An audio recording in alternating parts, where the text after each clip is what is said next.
The autumn is well and truly here, but search on YouTube for those all-important autumn photography tips and you often get bombarded by all the same sort of stuff, which means that if everybody follows this advice, then we're all going to end up with very similar photos. So how can we make sure that this year our photographs stand out from the autumnal crowd? Well, I think one of the best things that we can do is to look back in order to progress forward. So in this video, I'm going to share with you some autumn colour photographs that I've taken in years gone by and analyse them to see what I can do better this year. This first photograph is one that I took on my autumn colours photo walk at Falling Foss in the North York Moors last year. When I analyse photographs that I've taken in the past, one of the first things that I'll do is look for things that I like about them, because then we can use that as a platform on which to build a new idea of what the photograph could potentially be. So with this one, I quite like the half and half split, the texture on the rock, and the path leading off in the background, although it's out of focus. I think these things draw your eye in, so you know what you should be looking at, and it also gives the image a bit more depth as well, so we're not just sitting on the rock on the side, we've got somewhere else to go. But at the same time, the way that the focus is working, it keeps drawing your eye back to the subject of the hermitage written in the carving in the foreground. So let's move on to the things that I think we could improve about this photograph. The first thing that's jumping out at me is the colour. I just find the greens in this photograph a little bit too in your face. Remember, this is meant to be an autumnal themed photo, and with all of that vibrant greenery, both in the trees in the background and also in the mosses on the rock itself, it's just jarring with me a little bit. It's a little bit too much in my face. So in order to rectify this year, I'm thinking that maybe a little bit of colour correction could go a long way to improving the look and feel of this photograph. Maybe toning down the green hues to somewhere more around the yellowy orange mark could emphasise that autumnal feel and not necessarily be as in your face as all this greenery is, and just blend the two halves of the image a little bit more seamlessly. Another thing that I think I could do as well is just soften the blur a little bit more. I do like the emphasis on the clarity and texture and detail within the rock because that's what I want people's eyes to be drawn to. But because I've added that clarity and texture and detail to the background as well, it's just looking a little bit too crunchy for me. So maybe half and half, softening the left-hand side and increasing the clarity and texture of the right-hand side might just, again, split the image a bit more and make it a little bit more easy on the eye. This second example was taken on my Lake District photo walk weekend last year, looking over Kelly Hall Tarn towards the Old Man of Coniston. Looking at things that I like about this photograph, the first thing that strikes me is the layering.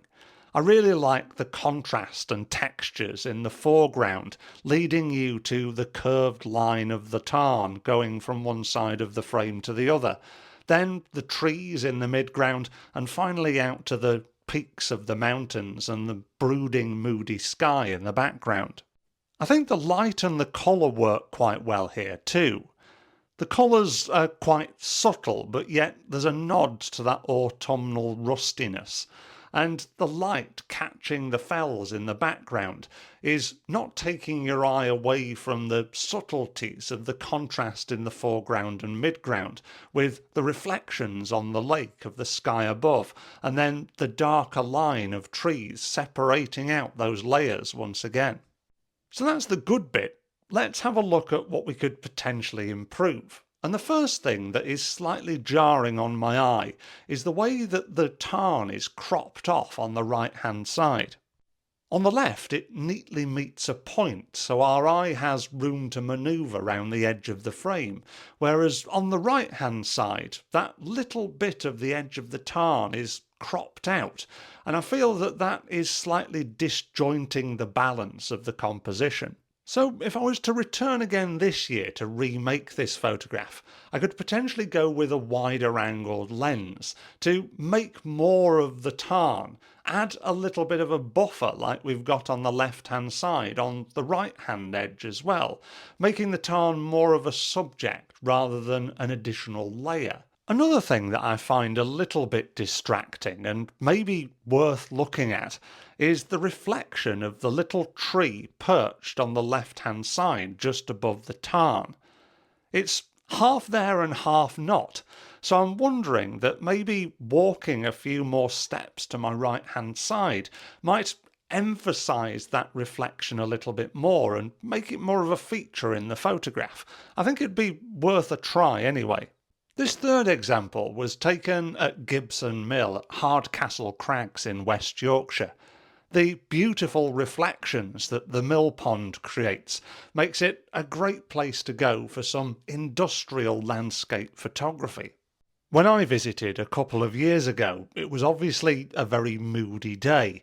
Not a huge amount of interesting light, but plenty of contrast within the colours and the reflections in the mill pond. Again, I like the layering in this shot. The grasses leading you to the reflection leading you to the mill, and the surrounding context in the background of the autumn woodland.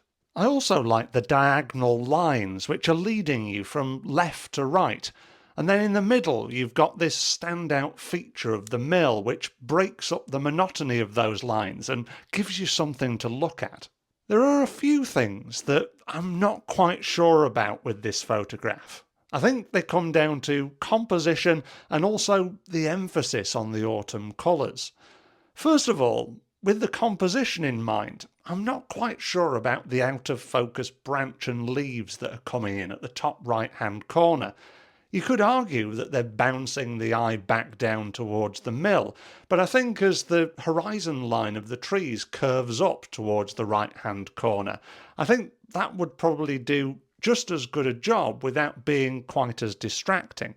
If I was to do this photograph again, I think I would also use a narrower aperture to allow me to get the grasses in the foreground more in focus. I think because they're a little bit soft and out of focus, they just add a little bit of a distraction to the foreground rather than it acting as a visual stepping stone to truly lead your eye into the picture. I'm also not quite sure about the positioning of the mill within the composition. The chimney on the left-hand side is quite dominating because it splits the layers of height within the photograph. And because the mill itself is slightly facing to the left-hand side, it's making that side of the photograph a lot more dominant. And the right-hand side almost becomes a little bit cluttered and superfluous to requirement. So by bringing the camera ever so slightly more to the left, placing the mill towards the right-hand side of the photograph, losing those out-of-focus branches at the top right-hand corner and keeping those grasses in the foreground in focus, I think it would just add more balance to the scene. And I would also be tempted to use a bit more of a warming white balance. The day is quite moody, and when you get that sort of moody overcast sky, it often cools down the tone of your photograph. So injecting a little bit more warmth into this scene, I think would just show off those autumnal hues a bit more and make it look more visually appealing all round. We can search all we want for these quick tips, tricks and hacks, but the problem that we'll always come up against is that they're always very generic. So they pigeonhole us into a way of producing photographs that makes them very samey to everybody else's. But by analysing the photographs that we've taken before, we can improve on the mistakes that we've made and understand what it is that we actually want to get out of our own photography. It makes us much more grounded photographers, and hopefully it helps us to improve what we need to improve rather than just following the crowd. So if you'd like to forge your own photography path this autumn, why not check out this unique top 10 autumn colours tips list that I produced last year that will kickstart this journey towards making your photographs your own. Thank you very much for watching. I look forward to seeing you again soon. Bye for now.